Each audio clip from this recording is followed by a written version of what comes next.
So right now we have our 1970 Burn Orange Cuda. We've done all the pre-paint, the final fit, everything looks great on it. On this particular car, the underside of it actually gets painted. It's kind of a dark gray, greenish color that it goes. So I'm getting the whole bottom sanded out, then I'll go in and paint the dark gray on it, bring it back out of the booth, get the outside all sanded out, masked up, ready to go, spray the outside of the car, and then we'll let the overspray, kind of like what you see now, kind of just go over it.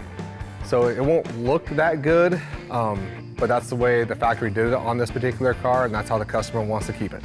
So once it's all cut and buffed, I'll roll it over to Dave. Mark will put the stripe on, and then this car's out of here. Having cars like this kind of helps pick up the flow for us even, because we're not doing as much, but having it out of here gets another one out the door and has it sitting pretty good. This time on Graveyard Carz. This is the first time this has been out of there. Mark and Allysa discover a mint condition build sheet from a 1971 Challenger. Will finishes the paint for Gibson's FK5 Burn Orange 1970 Cuda. Mark teaches Allysa about the second generation Chargers. And Bruce Gibson comes to the graveyard to check out the work on his 70 Cuda. But will the Ghoul's body and paintwork meet his expectations? On this episode of Graveyard Carz. They're coming to get you, Barbara. It has been established that the buried dead are coming back to life. I'm Mark Warman, and together we bring dead muscle cars back to life, to exactly the way they were on the day they were born.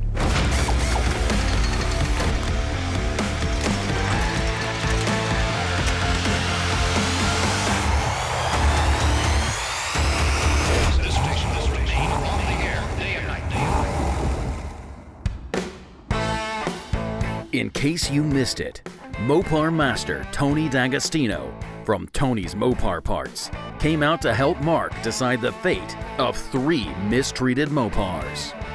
Despite its terrible condition, the Super Bee will be restored because the owner got the car as a birthday gift from her dad, making it one of a kind. The 71 Roadrunner will be sold as is. Finally, the 1970 Challenger will be restored. This incredibly clean California car is not only the perfect car for restoration, it's also the perfect car for Tony's wife, Cindy. Dreammaker.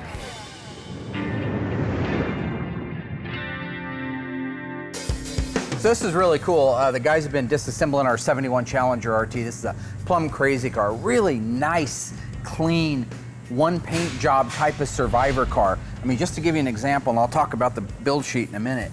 Just look at the condition. They look like they've been restored already. Yeah, absolutely. It's amazing. Look at the condition of that original material. Is that just beautiful or what? What year is this? 1971. So these are from 71. Yeah, those are Wow. from 71. But what I wanted to talk about was the broadcast sheet that's in here. Now, I had you try to decode one a while back and there was nothing left of it. This is the most mint condition broadcast sheet I've ever come across in my history. Because look at the rest of the condition of the seat, right? It's mint, everything is beautiful. Just a little bit of staining down here on this apron area, and the rest of it's like new. So here's this build sheet, which is perfectly in there. This is how they did it at the factory.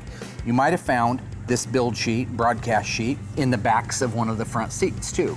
The 71 seats, they have a clamshell that goes on the back of them. They could be in those. Now, I already checked and there isn't one. So far, the only one we found is this one here. There also could be one taped to the back of the glove box. There can be up to 4 of these, even maybe more in some cases, but I found 3 myself in one car. I've also found where they don't match the car. That's going down the assembly line, that this gets stuffed into the wrong seat, another Challenger but with a different VIN number, and you end up with somebody else's. That's why there's online sites about, hey, help me find my broadcast sheet, because we may have the wrong one here. I've checked it, it's not. But it could be the wrong one for this car, but the right one for somebody else. Oh wow, that's cool. So I just wanted to, this is such a birth certificate to the car. This nomenclature validates everything on the car, and in some cases, if it was a Hemi car and big dollar cars, this can add thousands to the value of the car because it is a birth certificate. We don't want to tear this. Yeah. And I want you to lift this one up with your right hand. Okay. Then I'll lift this one up and I'll try to shimmy that out from underneath it. Okay. So get up. Don't worry about hurting the spring because you won't hurt it. Then I'm going to pull this up out of the way. And this is the first time this has been out of there, literally. It seems Wow. fake because it's so mint, but look at that. And when you get it out, you can actually see the marks from the seats. That's one thing that it's hard to duplicate that. There was some of these going around that were fakes, but they were way too nice. This is the most mint condition one I've ever seen in my life, and you can see that the metal has burned its way through in these footprints. And so the rest of the whole Carz story is on this page. So I want you to take this and lay it out nicely. Don't rip on it. Get the book, and I want you to go through and systematically find out what C16 is. I know what it is, but I want you to know what it is. Everything we need to know to put this car back together is on this sheet. Whether somebody likes it or doesn't like it, it doesn't matter. Okay. If the owner wants to put different wheels on it than the ones that are down here, that's fine. But we do know now what it had. Okay. So I'm going to entrust you with that awesomeness. Okay. We'll probably never find another broadcast sheet like that, so that was an awesome opportunity. Once in a while you'll come across something, but that's the first nicest one we've ever pulled out here. Yep. Yeah. The last time you had me up there with like tweezers and Yep. Little tiny magnifying piece of- glass, and I was trying to unfold it without ruining it, so. Take that into the office, don't let anybody around you. I will get you the book and I will set you up to decode that. Okay, let's do Good this. job. That's Let's do it. awesome. Let's bump this mother. I don't know what that means, I but don't care. I've had a lot of I'm ready to coffee. decode this broadcast sheet. Mink. Is it mint or is it meek? Mink. What is meek? Mink condition. How do you spell that? That's how Andy Crandall called it. He called it mink condition. Like I'd say M-E-E-K? mink, M-I-N-K, mink. Oh, so like Like a mink, the like fur? a sole, yeah. And I said, well, you mean mint condition, don't you? Yeah, that's what I said, mink. He was the first guy to wear his baseball hat backwards. Coming for ya! In this country. I don't. He also renamed Poppin' a Wheelie, Poppin' a Willie. I got this. Yep, he pioneered all new areas for the culture that. today to follow. Nowadays, I do use mink and the knocking on the fender, that's Andy Crandall. He invented that. He's crazy. Yeah. Sandwich. All right.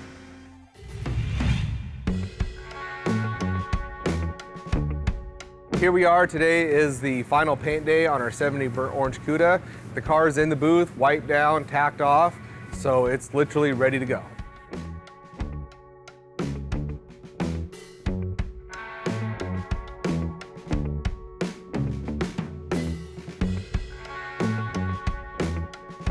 It's nice to see him actually spraying the Burn Orange Cuda. He's a little tired, kind of dragging his wagon today. I'm tired. Go ahead.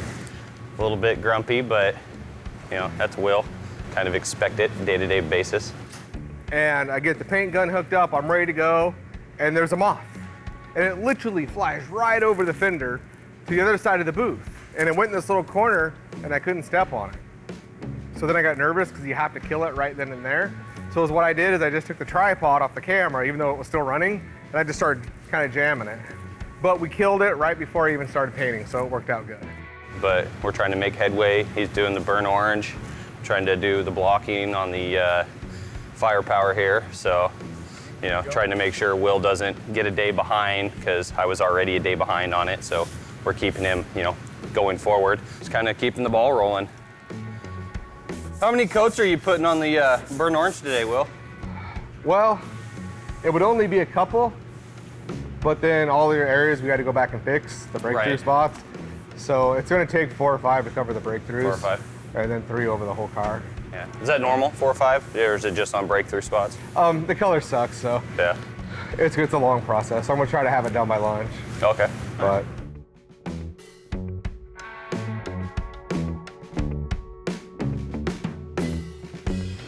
so I'm going to go in now, put my second coat of color. I'm going to take my microphone off, put my music back in, and then probably not coming back out until the car's done in like 5 to 6 hours. So you forget how transparent the color is till you spray it. So you get in there like ready to go, ready to get it done. Then you realize that you're going to be here a while because the color doesn't cover for. So once you realize that, you kind of just settle down and just find a nice rhythm.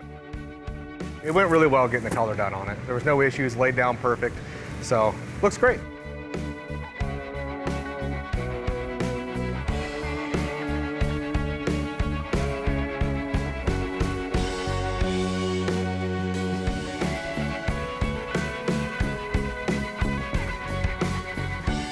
Will lays down the final coat of clear on the Cuda. and Mark promptly arrives to dissect his work.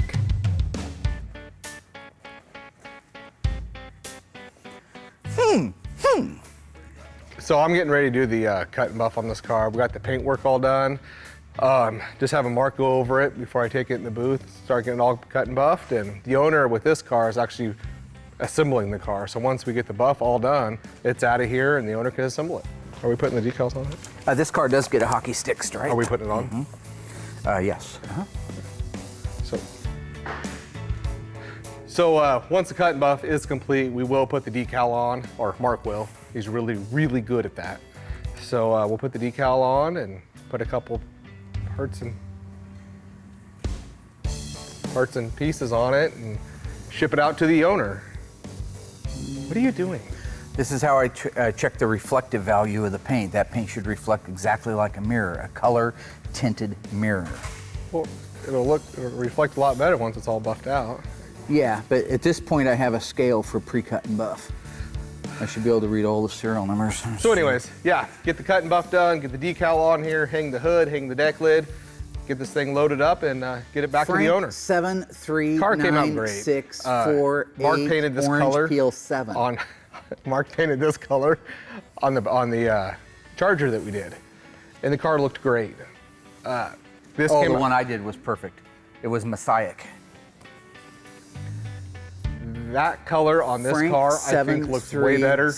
Color looks. I didn't know Sunkist painted these cars, but that's all right. All in all, that's car right. looks great. Get it buffed. That's all right. Get it out of here. Resistance test.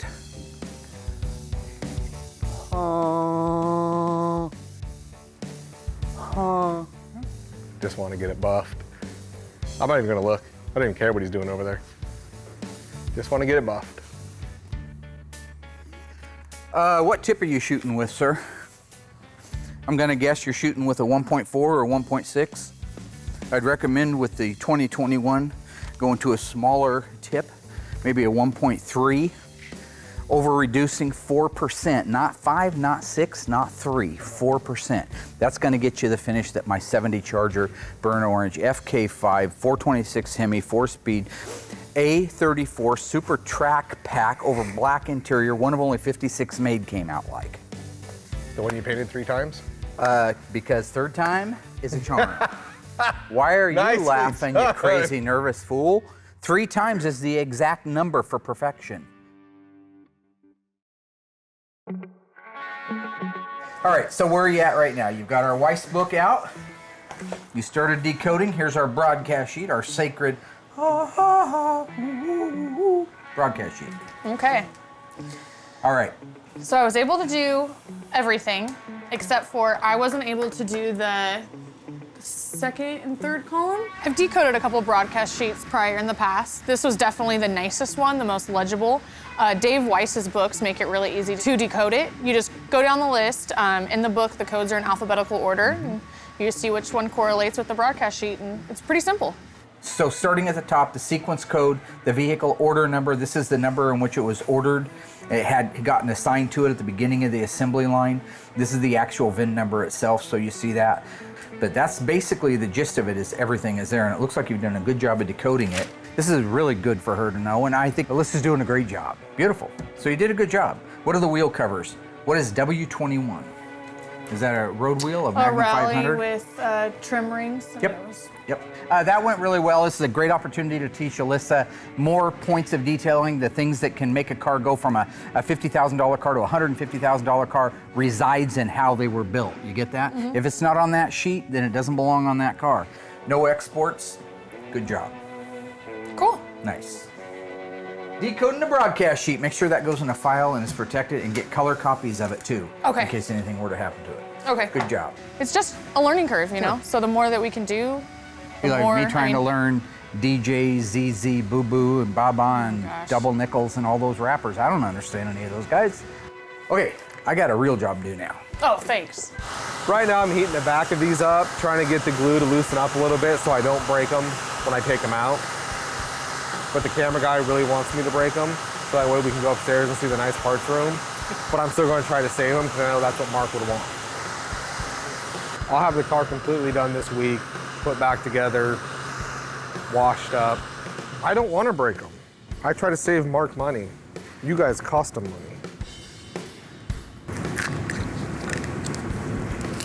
Yeah, oh, it's perfect. Sorry, I saved one. No reason to go up there yet. See, if we save Mark money, he has more money. He is a good check signer.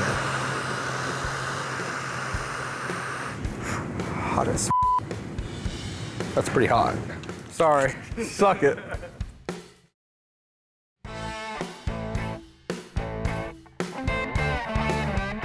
Class is in session. Professor Mark Warman teaching the class. Allysa, students, bear with me and do roll call.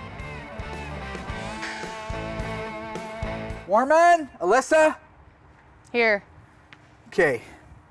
What we're going to do today, class, is we're going to talk about the second generation of Dodge Charger, the most popular generation of the Chargers, which are what years? 68 through 70. Very good. Made famous in film, the 1970, the movie Fast and Furious, the original car at the end of the movie that popped the wheelie. You guys call it a wheelie, we call it wheelies, but you guys call it wheelie. The 1969 made famous in what motion picture? Dirty Larry, or You're close. Dirty Harry, Crazy Mary. Yeah, Dirty Harry, Crazy Mary, right? Clint Eastwood drove one of these when he told somebody to make his day. Dirty Mary, Crazy Larry. And the 1968 Dukes of Bullet, Hazzard. Steve McQueen. Oh. All right, what I want to talk about are the differences between them. First of all, did you do your research on the number of cars that were built per year? Yes. Yes. So I'd like to ask you, in 1968, what is the total number of Dodge Chargers? This is everything. This is 6 cylinders, V8s, Hemis, 4-speeds, automatics, SEs, everything. What's the total number? 74,886. 1969. 69,142. That less or more than 68? Less.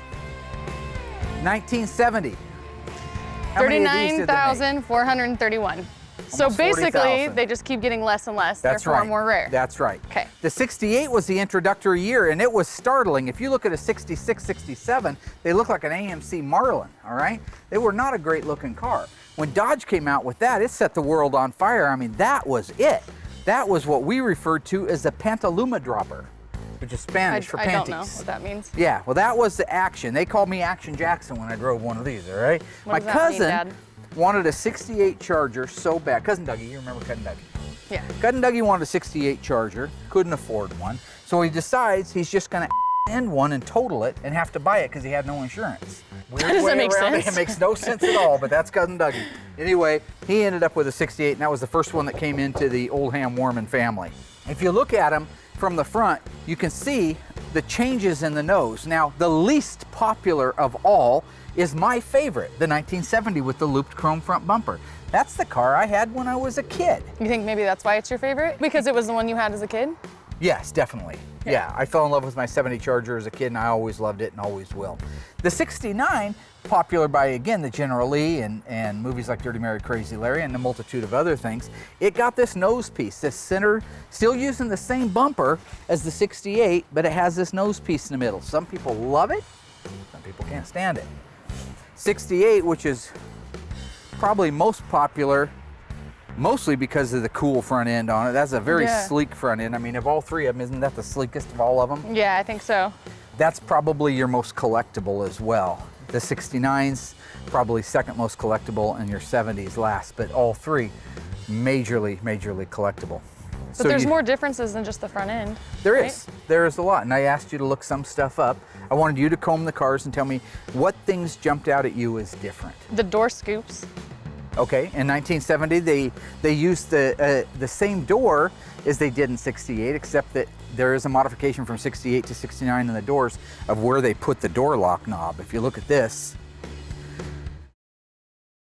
see how far back this door lock knob is? It was uncomfortable to reach it. Oh, Look in yeah. 69, they moved it forward. Yeah. But the rest of the doors are identical. And of course, they kept this nice convenient spot for the 1970.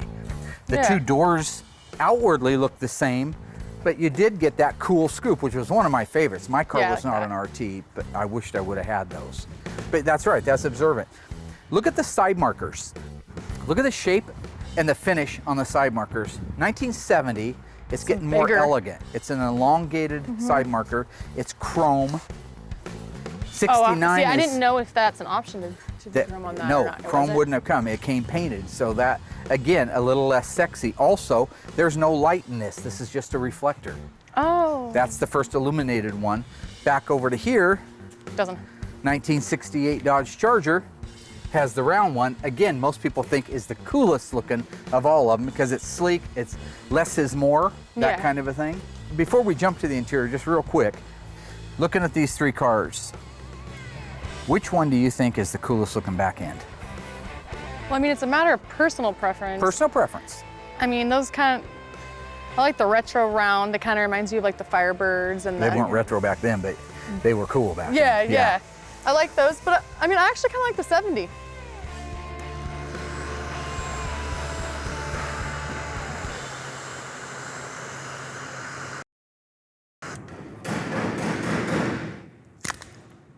Are you happy? Are you happy?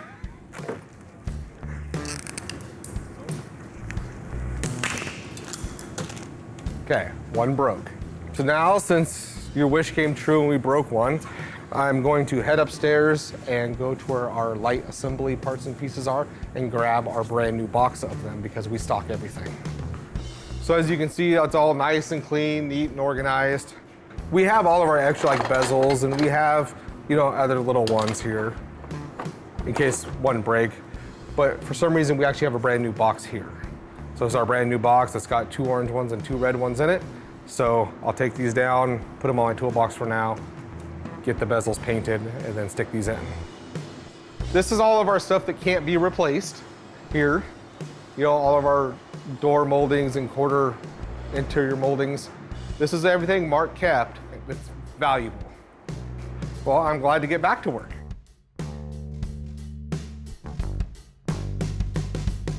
So here's the main they're all differences. different. Certainly the 68 uses the round taillights, the bullet taillights. Those are just sexy at night. Those things pop on and they light up like 4 eyeballs looking at you. That's just cool. 69 is still a good looking taillight and it looks very similar to the 1970. Here's the differences. 69 has this chrome trim ring around it. 1970 does not. See the plastic lens right there? Oh, yeah. Instead, it has this finish panel around here. Okay. So that's kind of a unique difference. Which is weird they did that when they added more chrome, Right. the 70, but they didn't, they took away the chrome in the back. All 3 of these cars are RTs, which is really cool to have all 3 generations of RT on the lot. This is a 426 Hemi 4-speed car, rare as hen's teeth. 440 4-speed RT SE, 440 automatic RT. You mentioned the ignition. You're very observant. In 1968 and all the years prior, the ignition was down on the dash, all right? Yeah. But I think that they found that that was unsafe and they wanted to move it up to the column. Or they decided that they wanted to be able to lock it, and that's how they could combine it with the position of the transmission. So like if you were in park, you could get the key out of it. So this is a 70, so you can see the key way up here. Yeah. If this is in neutral, you will not be able to get that key out of the ignition. It has to be in park, Oh, okay. okay? In 69 and earlier, take a seat in there and look at where it's located at. See it down low? Yep. That one, you could be driving down the road and shut the ignition off and pull the key out and hand it to the guy in the back seat, or you're doing 100 miles an hour if you wanted to. I want you to be able to rattle off every car on this parking lot. I want you to know what the engine is. I want you to know how many were made. I want you to know what the colors are. Every single car, 85 cars on this lot.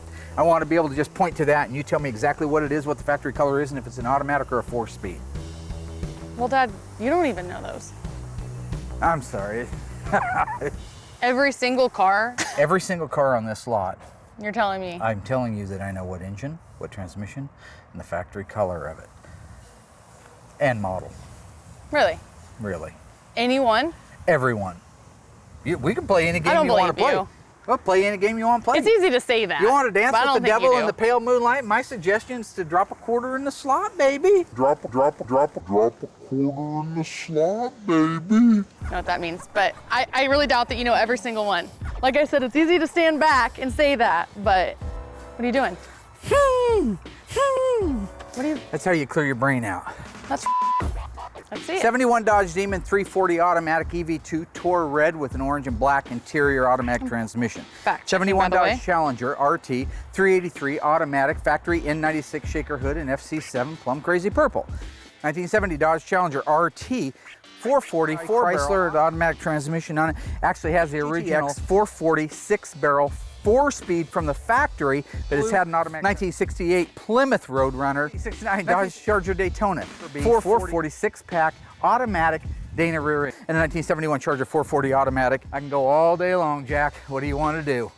You dart me into the middle of Vietnam and I'm going to come out with a pizza. You made your point, but still, when's my birthday? I don't know. When is your birthday? Are you serious? I don't know. You know, It's in March, cars right? on this lot. It's when? March, right? That's Mom's birthday. I knew it was something. So I got the whole car sanded out right now. Did the undercoating just in the wheel wells because that's My what Curious George. that's what's called on this car. Instead of the whole bottom being undercoated, it's Adam? just the wheel wells. And then I'm going to buff it out, Grandmaster get it all Ryan. polished up, looking nice, and then get it over to you because this car gets the hockey puck stripe. Oh, it's a hockey puck? I like that a lot better than a stick. hockey stick. Well, the same thing. So it's just a little round puck right here? Yeah. and Is it? What all does it call out? It's like, maybe it's the Serenity Prayer or something inside of it. I don't know. So I'll get it over it's to a you, hockey stick. and then 'Cause you it's get shaped the like a hockey stripe stick. on it. Like Happy Gilmore. No. Wow. 355,000 I'm not yards. putting the Well, we did billboard the on. first one that didn't work out so good. Exactly. Right. Exactly. And then you did the Roadrunner. Why are but you looking at me like that? I'm not doing anything. You did the convertible Roadrunner. That came out nice. Oh, you're doing the hockey? Awesome. No, I'm And then- not. I'm not doing any more Well, no, but billboards. I you decided you just did this. You're doing them. Okay, cool. What are you talking about? You're doing the hockey stick. No. Is that right? She No. just said she's not doing it. Well, I'm not. She's got more experience She's than I do. trained at it. I've No, worked with she's both of got y'all. she's got more training than I do. You didn't bring me She over. doesn't. You've been doing it for 30 years. I'll just get the car done, get it over to Allysa on one of her days off, then the car will just sit there. Then Mark will just go by and be like, Yes. God, yeah. So take a couple extra days off. That way he just. You know what? Just text me in the morning. Oh, there you when go. You know it's going to be in my department, and then I'll be sick. Yep, sick. Beautiful. You started working for me when you were 6. 6? 6. And you're 50 You dropped out now. as well? Yeah. His parents bought his diploma. Oh my God. What is that with you? Why do you say that about people? So I'll have this wrapped up Yes. too. Give me another day or two, and then I'll get it over there. I'll get it all wiped down. Then you can. I already told you I'm not doing the billboard. Why are you guys afraid of it? It's not a billboard. Why are you afraid of it? I'm not This is- we don't doing do any more decals decals. and paint. So what department is it that does decals here? Yours. I have an I idea. don't have a department. Yeah, you do. I'm everywhere. I'm omnipotent. How about you guys do Sorry. rock, paper, Here's scissors? something else. Didn't get that out I there didn't at get Thurston, the did M. you? I got the impotent part. You guys could do it old-fashioned and do rock, paper, scissors. Yep. Okay, Best I'm 2 mad. out of 3. Not impotent. Obviously. Where'd she Well, come that was a from? long time ago. That was 25 years ago. 24? 25. years. 25 years ago. So. Oh, I was the machine 25 years ago. Oh, that was my name, the machine. Oh, God, here come the machine. So 2 more days, Alyssa. Grab your panties, No. here come I the don't have this machine. over there for you. He has a spell. You'll do good. I just spray on stuff. I spray. God, Spray. Dad. Like a tiger in the So woods. embarrassing. Out trying to get some stuff, you know what I'm saying?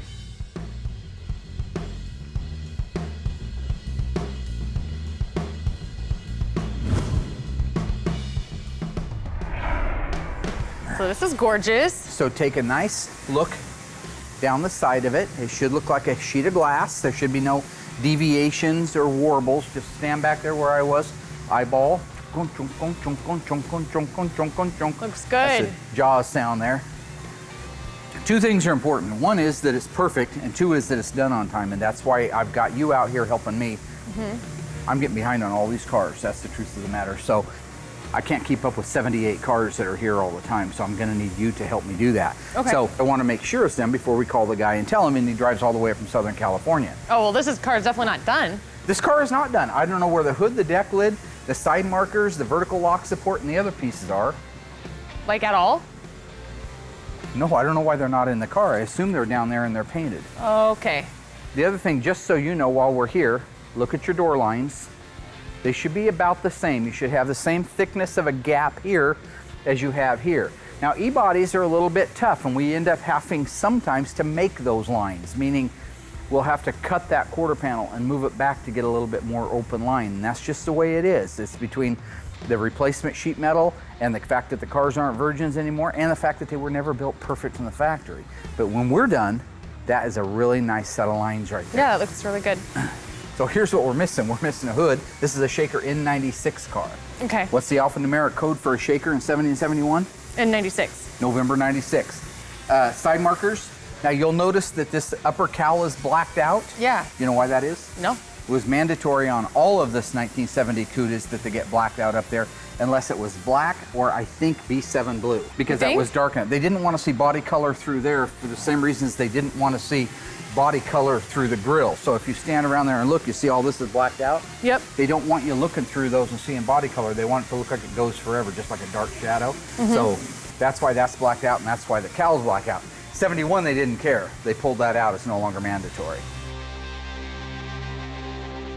I've just finished painting everything for the car, minus the hood and the header for it. Those are our final two parts. Since the car is over at Dave, my part's already done with the body of the car. So we're just waiting on Mark to put the hockey stripe on it. The hockey stick? Whatever. Hockey stick stripe. He's still got to put that billboard on, decal on.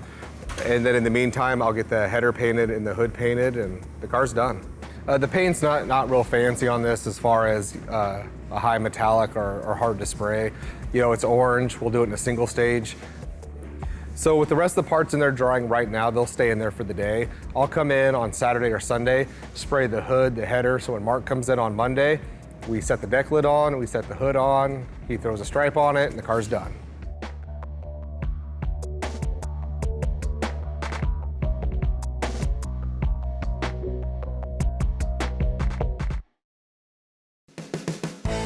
After months of bodywork and a beautiful paint job by Will, it's time for Mark and Allysa to install the iconic hockey stick stripe on this FK5 1970 Cuda.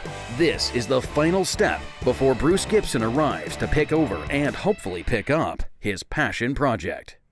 I've been working with Allysa a lot lately on things around the shop. One of the things I'm hoping that she'll be able to do more of and I'll be able to do less of is the installation of the graphics. Nobody wants to do them. They're tough, they're easy to make a mistake, they're expensive, and I'm difficult to get along with when you do any of those things. So I'm training the one that I can pick on the easiest. Right? Lucky me. No labor laws when it comes to family. No, I don't think that's true. I think it is. Anyway, we're getting ready to put the hockey sticks on the 1970 Cuda.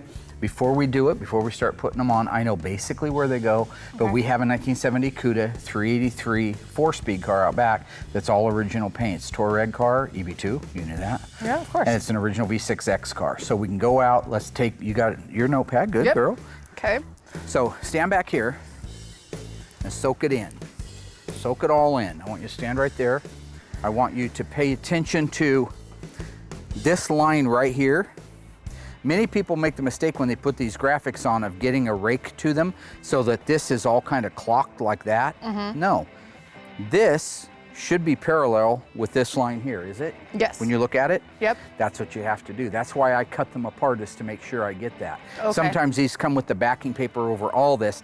I take them apart so I can get the top one on exactly where I want it, the middle one and the bottom one, because it should be as close to parallel with that body line as humanly possible. Okay. So all we're gonna wanna do is, if you take a look here, here's the style line of the car. See where right here it starts to go that way? Yeah. This outline. So we need a measurement, and it looks to me like about 1/4 of an inch, but go ahead and bring me your tape measure. Yeah, I'd say at the closest point, that's what you want to do. At the closest point at the back of the hockey stick is 1/4 of an inch from the style line. Let's go into the middle of the hockey stick, from the top of the quarter to the hockey stick, just above the last 3. And then at the front, at the very, very, very, very, very front, we've got 1 inch from the style line.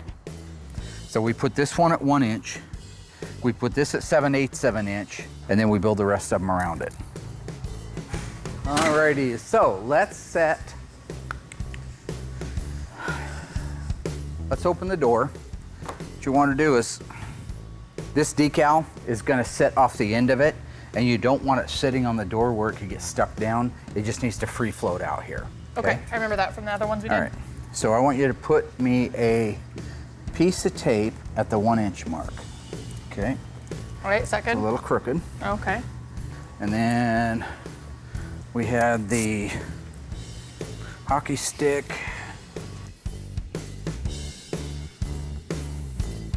So we got our tape line out. Let's Let's lay this bad boy out. I'm gonna hand you that while I put the app gel on. So that's the only place we're gonna mark though, is just that one? Yeah, I got a pretty good visual on where it goes, so. Okay. Just let the kid go, let the kid go. Well, I'm trying to learn. Well, I know, but you gotta, I'm gonna You gotta show you teach me. why. I'm gonna show you something, Okay. okay? I'm gonna teach you as I go, young weed hopper. Okay.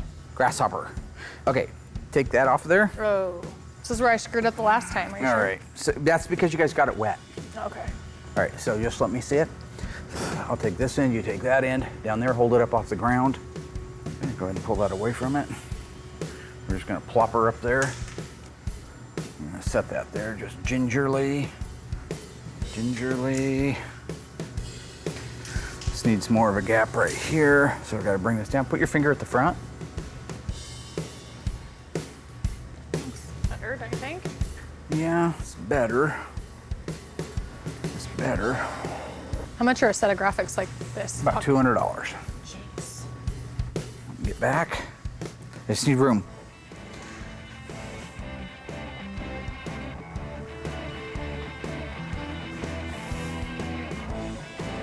Kind of scared to help. Seem a little tense.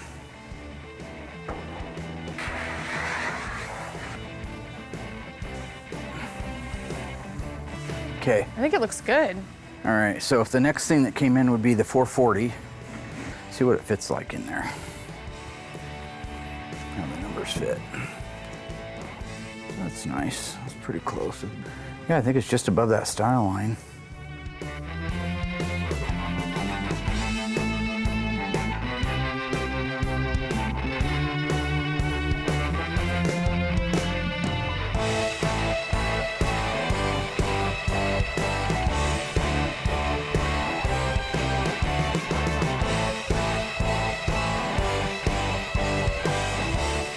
Just want to kind of walk around it and look for any last minute air bubbles that might be underneath it. And if you feel you don't have any, you want to be careful when you're pulling these off that you don't cause problems. So we have our hockey stick stripes installed on our 1970 Cuda. Allysa, good job helping me.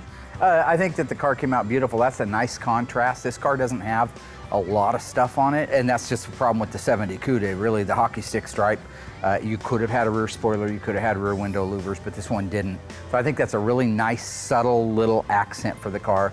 Looks good, it looks solid, looks powerful, screaming out that 440 right there. So yeah, almost done. More room at Graveyard Cars. Now that the 1970 Burnt Orange Cuda's classic hockey stick stripes are perfectly in place, the ghouls kick into high gear, installing the hood, deck lid, trim pieces, and rocker moldings.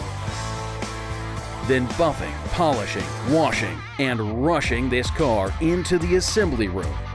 Just in time for Bruce Gibson to check out his gorgeous FK5 Burnt Orange Beast. You like that? You like those moves? There is your baby. Wow. I'm Bruce Gibson. I'm here today to get my car picked up. Mark's been working on it for a year and a half, something like that. I don't know if it looks any different at all from when. That's completely night and day difference. Holy Christ. Is that just amazingly gorgeous in person? Wow.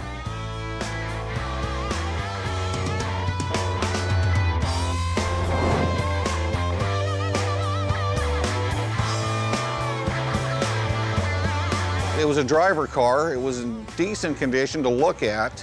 We knew it had a little bit of rust in the trunk, so I stripped it on down. Upon getting it stripped down, it turned into a lot more than what it originally was. But it was still a V-code Cuda, 446 barrel, 4-speed track pack car, so with a shaker, so a pretty special car to begin with. That is beautiful. Sometimes pictures look great, but then you get in person and they say, wow, it actually looks better in person than it did in the pictures. You doing, Bruce? That is one fantastic, beautiful car. Yeah, we got great lines on them. These are always tough, you know, because the header panel kind of isolates you to what you can and can't do. But right now, the way we've got everything adjusted, you won't have to do any door adjusting, hood adjusting, or deck lid adjusting. That's what I was hoping for. We load the door up just a hair, so when you open it, it comes up a hair. That way when you get your door glass and everything in and it's settled, it'll just be it. Beautiful. Wow, that's stunning, that paint job on there. I watched the episode where they sprayed out the color for the FK5 on the Hemi Charger, and that really sparked my interest because it seemed like everybody, I've seen a lot of these FK5 cars and they just don't get the color right. This one was a repaint and it wasn't right. A lot of people say, why are you painting them twice? And this is why, the end result. The first one you get to see all your flaws, all your problems, anything that can bite you, but it also lays down a substrate that is better than any primer in the world. Clear Coat's the best bridger in the world. So then you come back later and sand it with 400 on a long block and lay out a beautiful base clear. It doesn't shrink in, it doesn't shrink back, it just glows. And that's how you get that mile deep look. Yeah, on this car. Yeah, that's beautiful. Beautiful. You know, I've been drawn to the six-pack motors. A friend of mine had one and grew up with it, and so then I started looking for a muscle car and then started looking for a six-pack or six-barrel car, and finally stumbled across this one, and so it's evolved to this stage now. So fender tag on it. Yep, got your fender tag. One screw painted, one chrome. They're the original stainless because they rolled that up when they painted it. That's your original tag. Absolutely beautiful. Mark's been great to work with. Really been excited about the process. Just fantastic the way he handled everything and the way the transition went down. Just really pleased with it. The underside of it, this is the first one that we've done also in the gray. Sure, leave leaving it overspray. Yeah, that's what I was wanting, put it back to as original as we can. Yeah. So I'm into the whole numbers thing, date codes on everything. Yeah. It's amazing how many date codes are on this car. When I watched your episode a couple weeks ago, you were showing the Hemi carburetor and the part number and the date code and the fuel pump, and I was like, now he's talking my game. Right, right. That's the world I'm living in, so I really found that. And that's what, if you've got a real thoroughbred like this, that's all numbers and it's a real six-barrel car and four-speed and all that, you do want to take that time. Yeah. You definitely want to take that time. It'll be a show car, trailer queen for a little while, and probably do that for a few years, and then probably drive it some and just enjoy it for the next 10, 15, 20 years, whatever it is. So. Now that Gibson can take his car home to complete the restoration, the ghouls can check off another job well done.